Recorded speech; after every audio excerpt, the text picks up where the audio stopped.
Caitlin Clark, did you turn down $15 million? Oh, that's a boss move.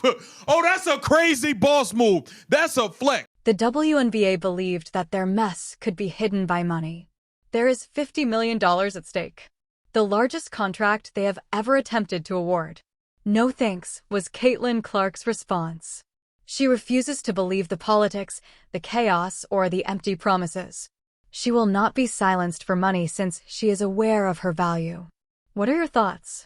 Was she correct to decline it? Now, let's discuss this alleged historic $50 million transaction. As though splurging Caitlin Clark will solve all of their problems, the commissioner and league officials paraded it around. They believed that a large salary would quell criticism, make up for years of mistreatment, and keep her in a league that hasn't even offered her protection on the ground. Caitlin, however, did not recoil. She is aware that a large number does not negate reality. The truth is that this league has often demonstrated that it is unable or unwilling to defend its main attraction. The same supporters that swarm arenas, purchase jerseys, and watch Caitlin Clark play on TV have also seen her endure blow after blow with little to no response from league authorities or officials. After all of that, the commissioner suddenly gestures $50 million, as if that would resolve the issue. No. Consider what Caitlin has been through in just 2 seasons.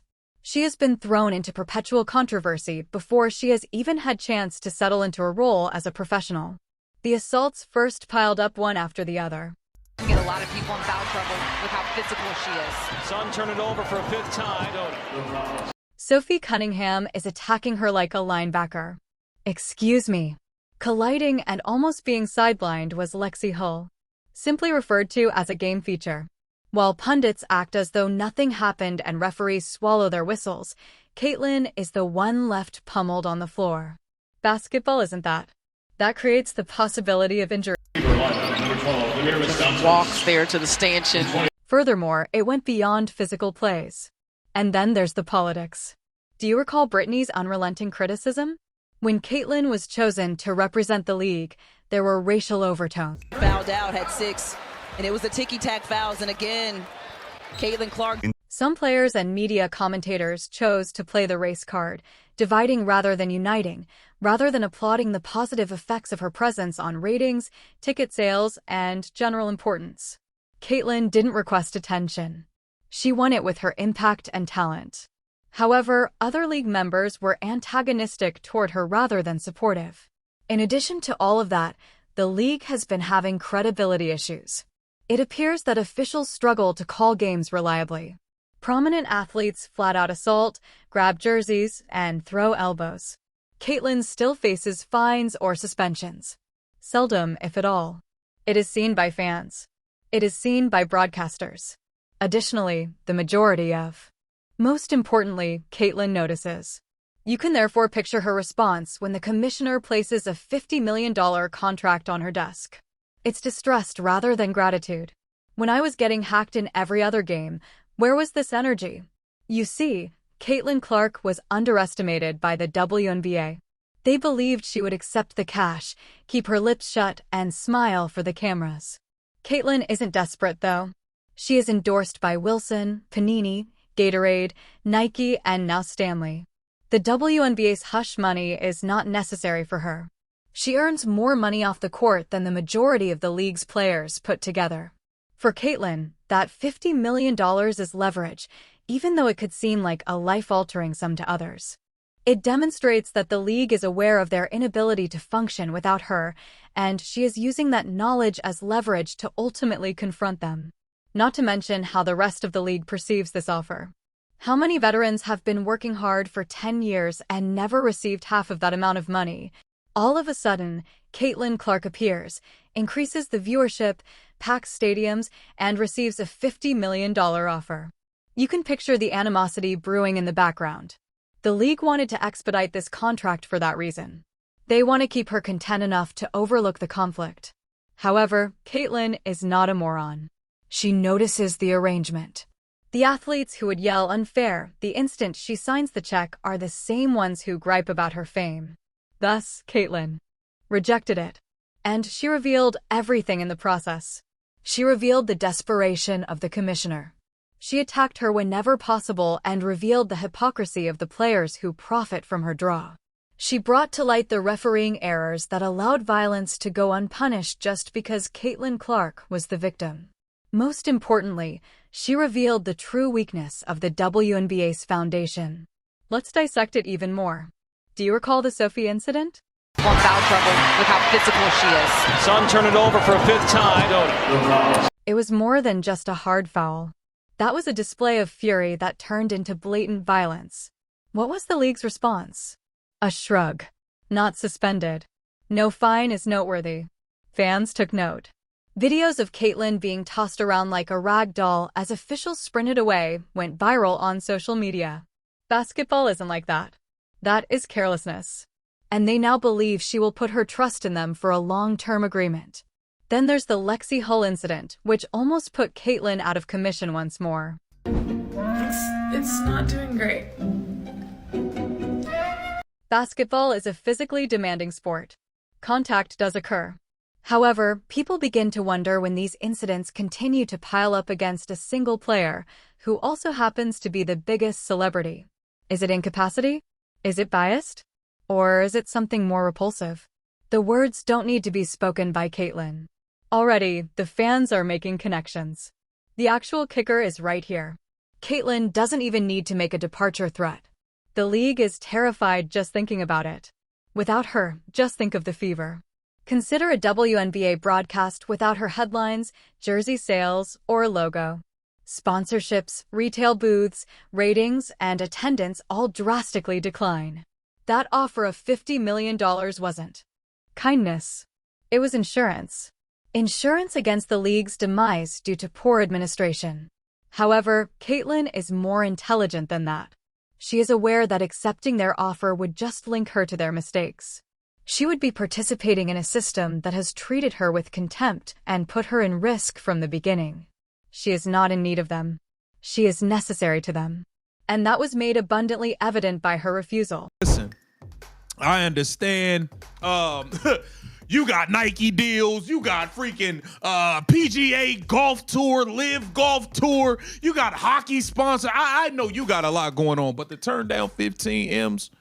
The internet went crazy as soon as it was revealed that Caitlin Clark had turned down the $50 million offer. Fans were incredulous. She was referred to as fearless by some and insane by others. However, no one remained silent. Highlight videos, memes, and hot takes were all over Twitter, or X, as you prefer. One side maintained that she ought to have accepted the funds and safeguarded her future. According to the opposing viewpoint, it was the most audacious move in contemporary sports. Evidence that she cannot be purchased, not even by her own team. And can you really blame her? Caitlin Clark is not a desperate athlete who is clinging to her income. She is not merely here to receive compensation. She's earned millions of dollars already from endorsement agreements that much exceed WNBA pay. She appears on magazine covers, billboards, and advertisements. Stores are unable to keep up with her demand for footwear and mugs. Power is that. Influence is that.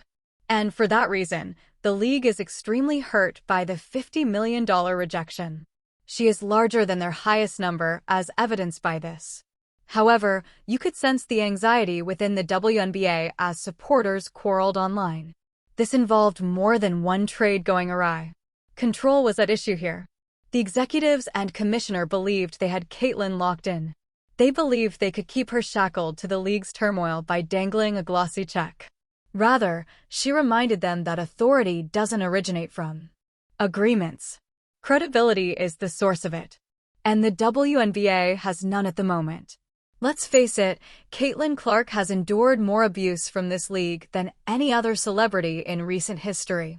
Bria's attack was dismissed. Sophie Cunningham's physical examination. Excuse me. The crash with Lexi Hull. Only a portion of the game. In the meantime, the media offers other players defense, pity, and even narrative support. Caitlin is advised to become more resilient. Her millions of supporters are aware of this double standard. And you understand the atmosphere has been poisonous from the start when you witness the racial hostility sparked by Britney's comments portraying Caitlin as a problem rather than a solution. Imagine, then, this. With a deal that would permanently link her to their brand, the WNBA, the same organization that remained mute while Clark was targeted, is now attempting to position her as the face of the future. There isn't an opportunity there. It's a trap. Caitlin was aware of it. She maintained her independence by turning down the offer. She conveyed the message that racism, ineptitude, and abuse cannot be eliminated by money. We also shouldn't ignore the players' response. Many of the veterans are furious. Imagine playing for scraps for 10 years in the league and then seeing Caitlin get a $50 million contract after only 2 seasons. Naturally, jealousy erupts. Naturally, rumors circulated throughout the locker rooms. Additionally, that stress would have. The league might have avoided its own civil war if the agreement had been rejected. However, it also infuriated those same veterans that the golden child had been given the opportunity in the first place.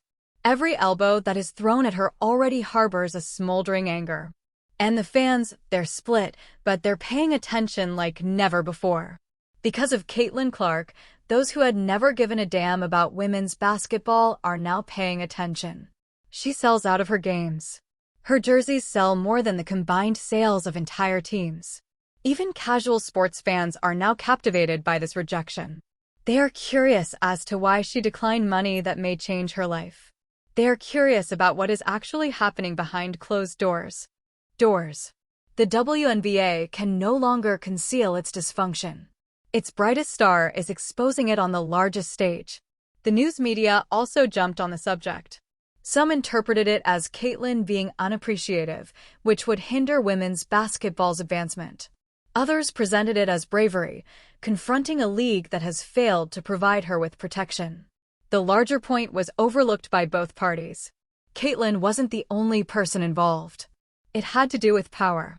Players pleaded for higher compensation, better travel, and better treatment for decades. For the first time, a player is more needed by the WNBA than she is by them. Additionally, that player decided not to participate. The league wasn't prepared for that change in power. Consider what? The real meaning of turning down $50 million. It indicates that Caitlin prioritizes her independence, her reputation, and her values over her salary. It indicates that she is placing bets on her reputation, herself, and her ability to reach a worldwide audience outside of the WNBA. It also indicates that she doesn't think the league can reform quickly enough to earn her allegiance. That's strategy, not stubbornness. Because Caitlin Clark understands that her best years are too important to be wasted on unfulfilled promises. This is when things start to get interesting. What's next for Caitlin? Fans began to inquire. Does she pursue larger contracts in Europe or Asia, as Teresi did in the past? Does she entirely rely on endorsements? Being a world ambassador without having to deal with the grind of a league schedule? Or does she leave the WNBA, making them regain their reputation before she ever thinks about going back? There are countless options. And the commissioner's office is terrified by that uncertainty. Because, let's face it, the WNBA loses steam when Caitlin Clark is absent. Attendance declines, networks stop placing hefty bids for TV rights, and sponsors pause. The single most significant growth factor in league history has been the Caitlin Clark impact. And all of that is at jeopardy because of her rejection. That was the original reason for the $50 million offer. She was not being rewarded. They begged her to remain. She added, "No, not to be overlooked is the symbolism. Rejecting $50 million is more than just a financial decision. Respect is at issue. It has to do with safety. Being regarded as more than just a cash cow is the key." Caitlin Clark didn't turn down a deal. She disapproved of a system that permitted her to be beaten with no repercussions. A framework that permitted racism and jealousy to take precedence over output. A system that left her vulnerable on the court and relied on her for ratings. That was what she left behind. How chaotic does this leave the WNBA? To be honest, they now have difficult questions to answer. Why did they believe that mistreatment could be undone by money? What led them to believe Caitlin would see